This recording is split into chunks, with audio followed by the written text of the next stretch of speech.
लोकांकडे येईल त्या सूचनाचं खरोखर काटेकोर प्लॅन केलं पाहिजे. महाराष्ट्रातले आरोग्यमंत्री आहे, सगळ्यांनी मिळून त्याची एक कमिटी बनवली पाहिजे आणि राज्याचा दृष्टिकोनातून विचार केला पाहिजे. नुसतं अमरावतीचा विषय नाही, आज अमरावतीमध्ये घटना झाली, उद्या आणखी जिल्ह्यामध्ये कुठल्या होईल, तर या सगळ्या सूचनांचं खऱ्या अर्थानं त्याच्यामध्ये काटेकोर पालन करून त्या कमिटीने त्याचं इम्प्लिमेंट महाराष्ट्राच्या प्रत्येक हॉस्पिटलमध्ये केलं पाहिजे. याच्यासाठी मी सुद्धा सहमत आहे. पण बाकी जे आहे, बाकी राजकीय बोलण्यासारखे त्यात काही नाही आहे. उच्चस्तरीय कमिटी मुख्यमंत्र्यांनी नेमली आहे.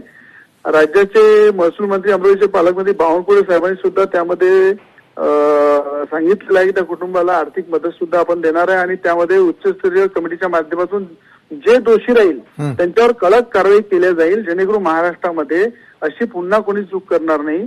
पण व्यवस्थेमध्ये जर काही करेक्शन असेल, काही त्याच्यामध्ये डॉक्टरांच्या कामामध्ये किंवा आयसीयू मध्ये किंवा इक्विपमेंटमध्ये जर आपल्याला लागत असेल त्याच्यामध्ये ऍड करायचं, तर दीपक सावंत साहेबांनी सांगितलं त्याप्रमाणे त्याच्यामध्ये सुद्धा आपण ऍड करू. मी सुद्धा मुख्यमंत्र्यांशी बोलील, आरोग्यमंत्र्यांशी बोलील. पण आज जी घटना झाली आहे ती दुर्दैवी घटना आहे.